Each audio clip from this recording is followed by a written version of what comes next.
गेले 4-5 दिवस झाले मी घरामध्ये व्यवस्थित लक्षच दिलं नव्हतं. 2 दिवस बाहेर जाऊन आलो आणि आल्यानंतरनं पण खूप कंटाळा आला होता. तब्येत बरी नव्हती म्हणून मग मी काहीच कामं केली नव्हती व्यवस्थित आणि घरातमधलं काम व्यवस्थित झालं नाही ना, घरात फ्रेश वाटतच नाही आणि मग पुढची कामं करायला पण खूप कंटाळा येतो. म्हटलं आज काही पण करून आपण हे करूनच घेता.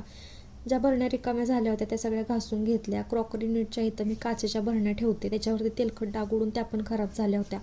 मग ते सगळं आवरून घेतलं आणि गॅलरीमध्ये पण मी गेले नव्हते. एक 4-5 दिवस झालं तरी फक्त कपडे सुकण्यासाठी टाकायला जायचे आणि लगेच घरामध्ये यायचे. झाडांना पाणीसुद्धा घातलं नव्हतं आणि त्याचा दुष्परिणाम असा झाला की सगळी फुलं आली होती ती जळून गेली. मग सगळी फुलांची कटिंग करून घेतली. जळालेल्या ज्या फांद्या होत्या त्या पण कट करून काढल्या आणि झाडं वरून मस्त पाणी टाकून धुवून घेतली. गॅलरी पण स्वच्छ अशी धुवून घेतली. तेव्हा कुठेतरी जाऊन भारी वाटायला लागलं आणि अशी मोकळी गॅलरी असेल ना की खूप छान वाटतं. धनुषला भूक लागली होती पण त्याला भाजी चपाती काही खायची नव्हती.